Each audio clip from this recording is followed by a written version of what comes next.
เขามือหนูมือตามมาไรให้เขาจังให้เห็นหูเพื่อนได้จังเป็นอินเฮียงเขาค่ะพวกเขามีปัญญาเขามีปัญญาลงนะเขามีปัญญาลงเขาปัญญาในกับทุบเขาไว้เอาปัญญาเขาที่เขามีในกับถังเรียกเขาไว้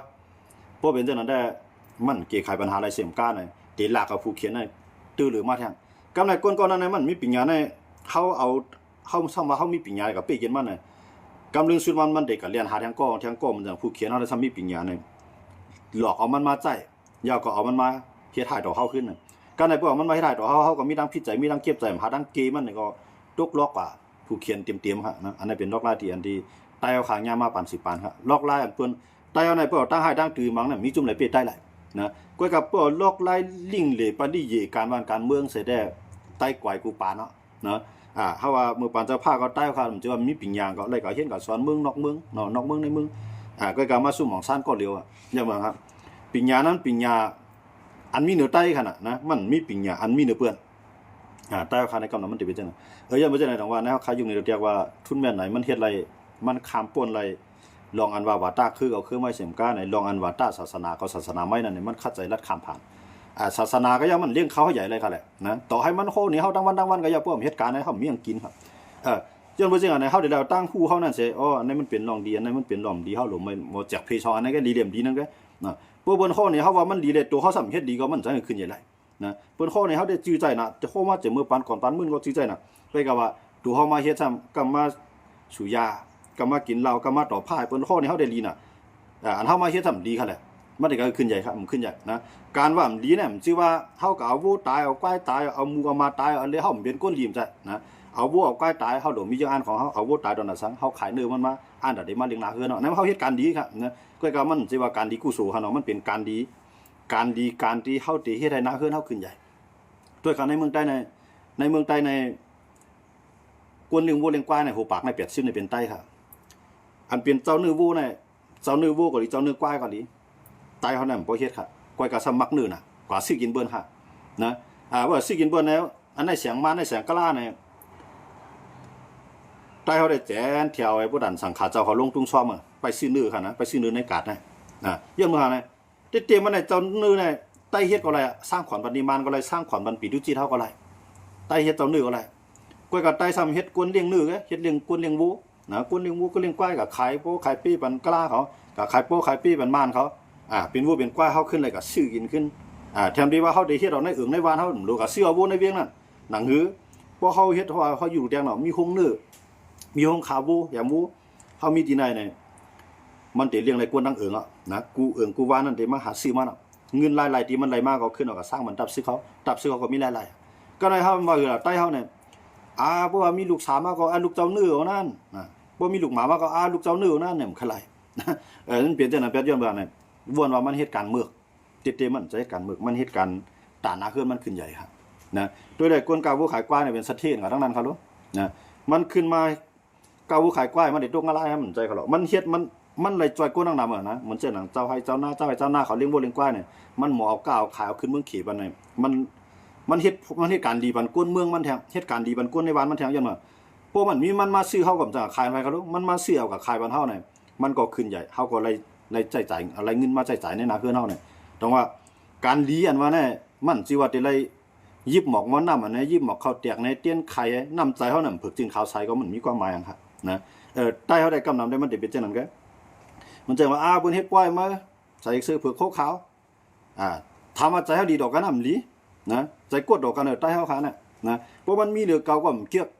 บ่มันผ่านน่ะก็ถังเล็กมันอันนั้นน้ำใจใต้เฮาบังก้อน้ำใจกูก้อค่ะนะทำใต้ได้พิจัยก็ต้องว่าต่อให้นุ่งคือเบิกขาวใส่หมอกยาเข้าแตกใส่มาหมอกใส่มากันนี่เตียงปันตาหางดีแต่คือก็เจ้ามันเฮ็ดให้ตัวขึ้นใหญ่เลยเพราะว่านาการเฮานั่นมันขึ้นใหญ่เพราะว่าป้ายบ้วนเฮานั่นขึ้นใหญ่เพราะว่าไล่เฮ็ดเฮาขานั่นมันขึ้นใหญ่มันตื่นขึ้นใหญ่ครับแต่ว่าก้นก็ในมันกว่าจ้องสิบอกมันไว้มุนเจ้ามันไว้พลาก็ยอมมันก็มันกันลักเพิ่มกับจวนเผออำกับเปียดเรียนเผอโมเหตุการณ์กล้าโมเหตุการณ์ขายหมอกเข้านอกออกในเบิ่นหมอกเข้าว่องหมอลูกเวียงนึงเอาเวียงนึงคัดใจเฮ็ดมาหากินคัดใจหมอกล้าหมอคายใ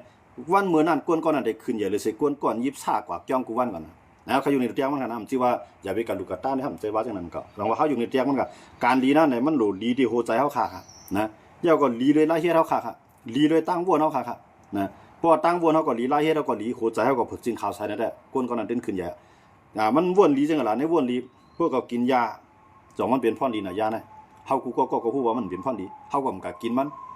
อันนั้นเฮาก็รักษาเงินในท้องเฮาอยู่นะเฮาได้ก็กินเหล้าในว่าตาเกียวก็กินได้ตามมื้อได้ก็กินได้ก้อยก็ว่าอำสิว่าได้ไรเมาอยู่กูวันนะเพิ่นว่าสุราเมริยากินตามเป็นสังในเขาอยู่ในเขารู้เนาะเพราะว่าเฮาบ่กินมันเนาะอันพวกว่าพระเป็นเจ้าอันมึนเมานั่นอย่าไปกินเนี่ยมันย้อนเบิ่สังเลยมันจะปิ้งยาไว้ห้ามไว้ล่ะเนี่ยมันจะได้เฮาไว้ว่าพวกเฮากินเหล้ามาเนี่ยเฮาเต็มมีสติเฮาเต็มมีญาณเฮามีวิทยาเฮาจังหมอใจตัวซาเฮาคิดกันเนาะว่าอันนั้นมือปานพระเป็นเจ้าเนี่ยมันมีลุงตลาดได้เทียบตัดปันว่าไปผิดไปถูกมีปักเปิงลักเมืองเนาะย้อนเบิ่จังได๋มันจะต้องเลยว่าพวกเป็นมุนเจ้าเอาสินชีบงกุมกำไว้แล้วนะพวกเป็นก้นหนุ่มก้นเมืองก้นเฮือนเอาสินหากุมกำเขาไว้เลยเนี่ยบอกว่าพวกมันพิธาคอได้บอกว่ามันก็เป็นคนดีนั่นกันเนาะว่าอำกันลักมีเพื่อนอำกันลักอำกันโกดลูกถุงมีเพื่อนเนาะอำกันลักเพื่อนอำกว่าสุยาเมาเหล้าอำกว่าเปียดกว่าเรียนเพื่อนอำกว่าเอาเพื่อนตัวใจเพื่อนตายมันก็เป็นคนดีเขาแหละเพราะว่าพวกเฮ็ดจอมอะไรเหมือนพระเป็นเจ้าว่ามันก็เลี้ยวตอนพระเป็นเจ้าได้มันมีปักเปิงลักเมืองมันจะมีปักเปิงลักเมืองมันจะมีลุงตลาดที่เทียบตัดว่าไผผิดไผถูกมันเจ้าจังได๋ปิ้งยาไว้ฮ้อไว้ว่าเพราะว่าสุเฮ็ดจอมหาคอนี่ก็เป็นคนดีมันจะเฮาขายอยู่ในเมืองไทยเพิ่นเตรียมไว้ปักเปิงเขานั้นเขาในผู้ห่ำก็เฮ็ดผิดปักเปิงดีบนตะบ้างไว้ก็เฮาขายอยู่ที่ใดก็อยู่เฮาใครได้กินที่ใดก็กินเนาะครับลูกว่ายอมปักเปิงเอาคั่นน่ะมันก็เหมือนเจ้าหนังปักเปิงในก็อย่างเก่าเหมือนเจ้าหนังสินหาคอในก็ว่าคำว่ารีเพ่นด้วยคั่นน่ะมันเหมือนเจ้าปักเปิงจังมือปานพระเป็นเจ้าเหมือนอย่างเขาว่ามันมีว่าเพราะว่าสุเฮ็ดอันไหนเพิ่นเดียวมัดสุตามคอกกาหน้าตามคอกกาหน้ามันมีเขาลูกนะจังว่ามันจะในปิ้งยาไว้ฮ้อไว้ปานให้คนกูก็ยุ่มยำชัดฐานในความมันเจ้าเสียแล้วพวกเฮ็ดอะไรกูก็เป็นคนดีขนาดนะอันนั้นมันดีพระเป็นเจ้าเขาฮ้อไว้ขนาดพระเป็นเจ้ามันเจ้าฮ้อไว้พระเป็นเจ้าเนี่ยมันจำใจใต้ค่ะแหละนะมันฮ้อไว้เนี่ยมันจะเป็นกะลาค่ะลูกนะคือมันเจ้าในคือกะลาขนาดนะย้อนไปจังไหนได้ดอกว่าอันนั้นในกวนเมืองเฮาก็หลีเมืองเฮาคาในเมืองใต้ในเมืองในกวนเฮาคาอันเป็นใต้เฮาคาในเพราะว่าเฮาขามป่นไรอันว่าตาคือเขาคือไม่นี่ก็ไรว่าตั้งขึ้นอยู่แล้วคานั้นมันได้หันมาอยู่เพราะเฮามีว่าตาคือไม่ในใต้ในตาได้ช่างซื่อจัดนั่นเป็นไรนะเปิ้นเตียวกวนคือนั่นเอากวนก้นนั่นมังใต้ได้เดียวย้อนว่าเฮาคามไรอันว่าตาคือมาคามไรว่าตาอันว่าจุ่มก็จุ่มมานะอันนั้นก็เฮาปีวันไรทางการเมืองครับการเมืองว่านั้นมันโดดเสียงส่วนใหญ่เขาเนาะการเมืองว่านั้นมันโดดร้องพ้องโฮมคั่นน่ะเพราะมีเสียงส่วนใหญ่มีร้องพ้องโฮมในผู้เขียนเอามาเนี่ยจังจ้อยกันนะมาบังก็ลองเฮาใต้ก็ตุ้ยไว้มาบังใต้ปลองก็ตุ้ยไว้มาบังปะโอใต้ก็ตุ้ยไว้พวกมาบังปะโอมาบังมันจังว่าเปิ้นเอาปะโอมาบังใต้นี่ก็ใต้ก็เลยต่อสู้ไว้เนี่ยมันตั้นในบังมาในบ่ครับเฮาปานสิปานมานะมันตั้นในบังมาในบ่เขียนในกูวันว่าเต็มมังไต้วันว่าสเตอำหันมังมันไปฮัดมังค่ะเหรอขี่ได้ไต้หวันนะยันไปสังมันไปมังเนี่ยมันก็ยังอันห้วยเอานั่นค่ะแหละยังอันห้วยเอายังอันหลอกเอามันว่ามันมังเอามันก็หานะครับลูกยูเครนในรัสเซียครับมังกันน่ะยูเครนรัสเซียในอ่านเอาอ่านใจขยาม24ชั่วโมงมังยูเครนเนี่ยมันกว่ามังในโมเดลในพวกจำหิม4ปีเอาไปไล่ค่ะแหละ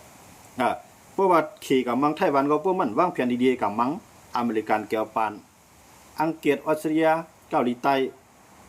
ไต้หวันตีลูกขึ้นมาจอยไต้หวันเขาลงเนาะมันจังว่าฟิลิปปินส์เขาจังได๋ตีลูกขึ้นมาจอยไต้หวันน่ะบ่เฮ็ดจังนั้นน่ะต้องเดี๋ยวขยามปอดคั่นให้เขมันเดี๋ยวขยามปอดจะเบิ่งเขในใจหยันเลยสิเพิ่นเนาะนะเอาว่าการเมืองด้วยเขาเลยเพิ่นตึกกันไว้ผู้ใครจอดเสียงกูเมืองมันบ่ได้ก็ตึกไผค่ะก็กูเมืองติดตึกกันจังนั้นก็เรียนหามันเนาะครับอันนั้นว่าเขในมันใจหยันค่ะมันใจหยันนำเลยเสียต่อซ่านะมันใจหยันนำเลยเสียพวกมันใจหยันมันกับมังไต้หวันในมันได้จัดอเมริกันเข้ามามันได้เลยตึกอเมริกันเมืองขี่กับกันเยอะเนาะเปิดตึกอเมริกันในตัวเตี้ยอเมริกันมีดังนำดังหลายอเมริกันในตั้งเพื่อไว้เพื่อขอบขี่แล้วเนี่ยเขาอยู่ในเตียงที่พี่น้องเขาถามมากันเนาะพี่น้องเขาถามมาเขาก็ตอบเขาจังงั้นแล้วยังไม่ใช่อะไรอันคาราดองเมืองอยากขายในสั่งเปลี่ยนไรในเอาเปลี่ยนผู้นำเมืองโฮมตุ่มในทึ่มเม็ดไหนในกึ่งเถือกที่สุดกึ่งงามที่สุดเขาเข้ามาด้วยในใต้เฮาขาในมีผู้นำ1เขาว่าเมืองลาก็1หวานไทยก็1ลอยตะเลียงก็1เนี่ยเฮาคัดเลือกมาเหมือนจังทุนแม่นไหนเนี่ยไปมีสิก่อค่ะในใต้เฮาเพราะว่าที่ว่าในเฮาถางเล็กใต้ได้ก็ใจเฮาด้วยกันเลยมันมีขนาด อันผู้นำใต้เฮาลงตึกส่วนกวนเมืองเฮากินอันที่ไหนให้พร้อมกันเด้อเนี่ยลงเข้าหาปาร์ตี้เฮาเข้าหาตับซื้อข้าวจุ่มนึงเลยจุ่มนึงเนี่ยมีไผข่าวว่ามันเนี่ยกองหลังห้างไผห้างบ้านไหนสังว่ากินข้าวกันแล้วก็นั่งก้มหมู่ๆเว้ยมันได้ขนาดมันบอกว่าเก่าก็ตั้งมาขึงอ่ะเก่าก็ย่อมมาเก่าก็แห้งเก่าใหญ่อ่ะเก่าก็ย่อมมามันมีซึกก็มีซึกก็ย่อมมาเนี่ยในเฮาย่อมกันเข้าหากันนั่นเพิ่นน่ะจิ้มเข้ามาทางในเขาได้ดีขนาดอันนี้เฮาคัดซุ่มเอาการเมืองว่าทุนแบบไหนผมจะจังนั้นมาในคัดใจแทกนะมาในเอาชังเรียกล่ะในมาในมันปานสิปานมาได้มันก็ตู้หวยรูปหลังกันเท่าไหร่มันหายมันมุสลิมลุยหินยาเขาในมันมังมันมุสลิมลุยหินยาเขาในมังมาในตายกว่าในนับหูหมื่นมันค่ะเนาะตายอันป่ายกว่าในนับเปลี่ยนล้านก็มันค่ะนะเอาตายไปเลยก็ในเมื่อมุสลิมเขาก็ป้อใจจัดจึงลุงผ้าก็ป้อใจอ่อนกันต่างยืนเนาะเอาตั้งพิษซึ่งมันวันเมื่อไหร่ซึ่งมันก็ย่ามายับอันมันกับข้าล่างเผ่าพระมุสลิมหินยาใกล้กับว่าต้องมีไผมันยับมันไรค่ะมีไผมันยับไรนะเมืองอันที่ออกมายอบมาหน้าไหนมันก่อมกว่านะผู้มันกว่าที่มันยอบในเมืองมันก่อมยอบไรเขาเลยยังไม่จะไหนดังว่ากำไรซ้ำว่ามุสลิมสุ่มมีเมืองใครสุ่มมีเมืองน่ะอยู่เมืองอยากขายไงสุ่มมีกองมาเอากองได้ซึกมานะซึกมันปันกองสู่กับยื้อซึกอยากขายไงก็ในว่าซึกอยากขายก็โอนอ่อนมุสลิมก็ขึ้นโอนอ่อนในก็ขึ้นบางข่าวกันขึ้นบางกันขึ้นในไผก็ไรครับมันเป็นมานก็อะไรขึ้นไงเนาะยังไม่เจออะไรหรอกว่ามันเจอหนาเขาอยู่รู้แจ้งเนาะเพิ่นเอาเจอว่ามันจะมีบวนในอีสานอะไรที่เขาเอามาเปลี่ยนอาปุ่มเรียนเอาขนาดเนาะฝั่งใต้ก็มาเพบันเนาะอันนี้ก็ถูงอันนี้ก็หางมันก็เป็นก้นผีมันเลยปอดกลางอะไรกินดีหรือเพิ่นไอ้ก็เลยหางก็จังหญ้าสังก็เลยหัวงอนหญ้าสังหางหญ้าหลุมนี่แหละไอ้ก็เลยหางก็จังเพราะมีสังมีหลุมนี่แหละเนาะไอ้ก้อนว่าผีในไรนำนั่นเหมือนนั้นมีหนองเลี้ยงนั้นมันเปลี่ยนฝั่งใต้แกว่าจริงก็เกี่ยวกับตั้งมาใต้ก็หมอผีหมอเจ็บตากก็มันได้ให้แนะนำเลยบนหมดอ่ะนะมีหนองแหลงนั้นเปลี่ยนปากใต้แค่ซึ่งมาทางไหนปานสิปานมาเนาะเมืองใต้ข้าวดังน่ะลีไม่เสอสั่งตกกว่าอยู่ในอาณาเมืองขีกุ้ยยาวมันใจเมืองเฮาก็ขาดเด็ดตกอาณาเมืองเขนเมืองมันปัดปืนขาดเด็ดตกเมืองของจุ่มตัวขาดปัดปืนเด็ดตกอยู่ภายในอาณาเมืองเขนะ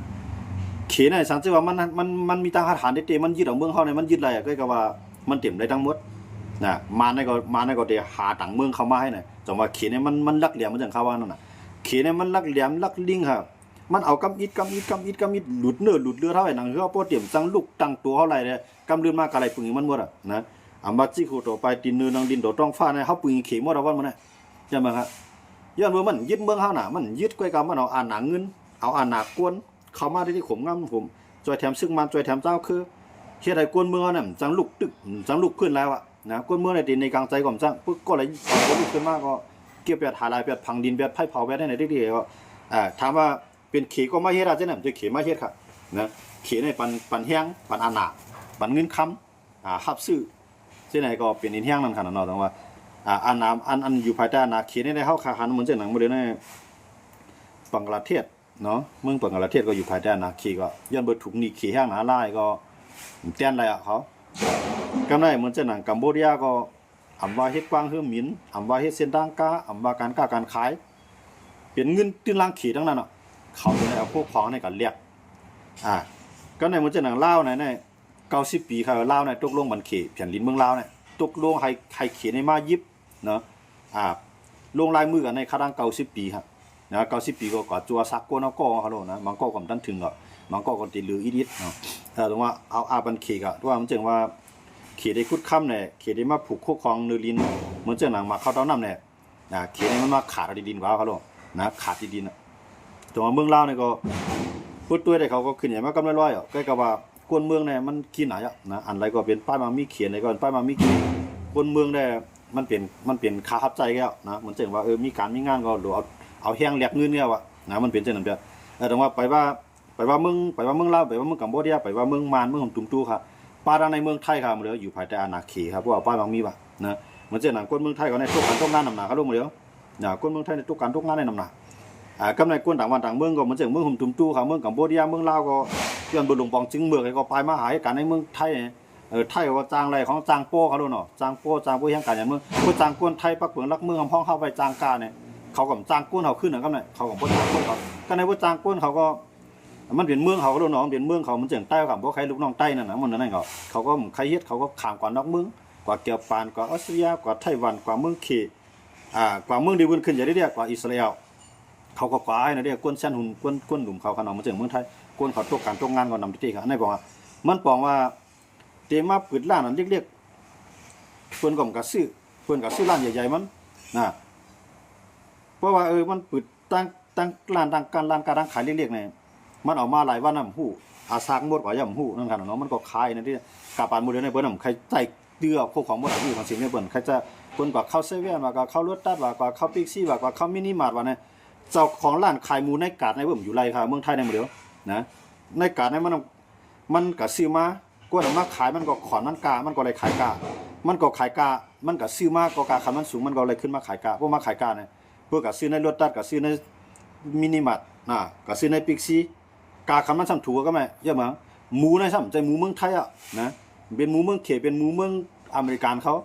ต่างเขามาซ้ํมากาคันมันซ้ํโปนี่ไหนเจ้าสัตว์ที่หลวงเขาเนี่ยมันจะหนัง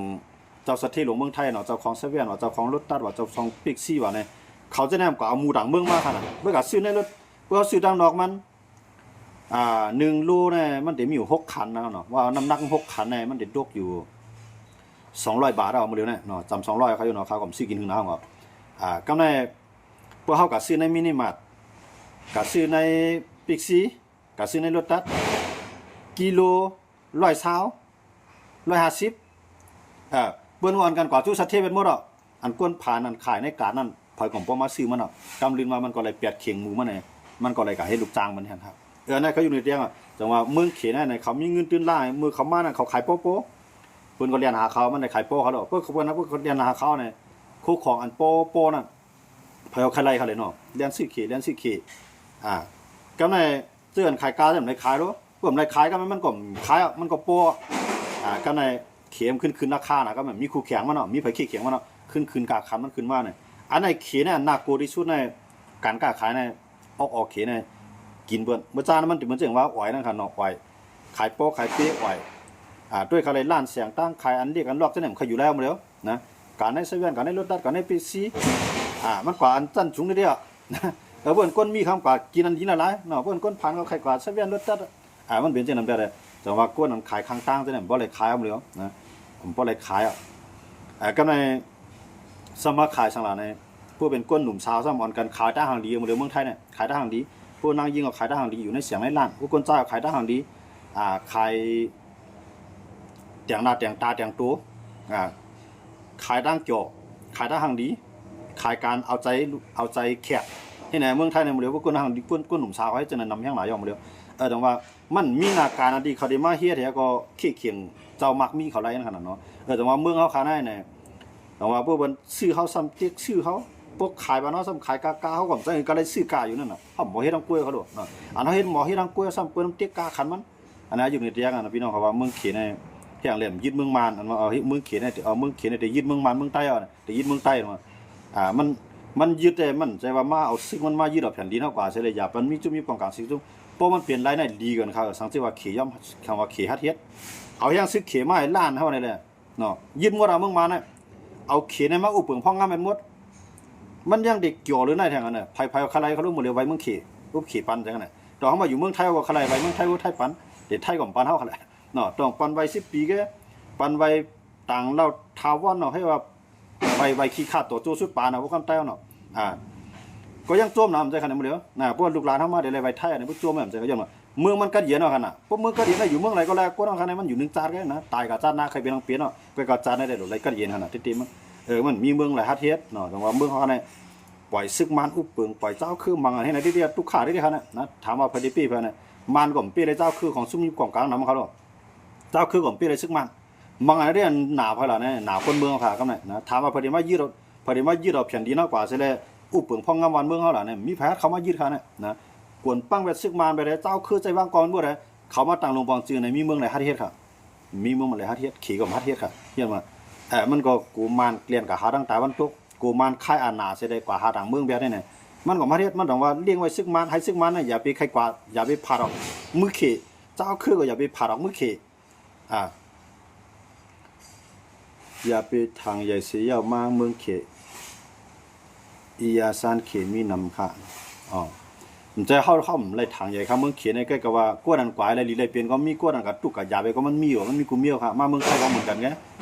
เมืองไทยได้มันก็ได้แค่ในเมืองเขียนนั่นขนาดเนาะอันนั้นเขาร้านนั่นก็ทำเลยว่าทางใหญ่ใกล้กับว่า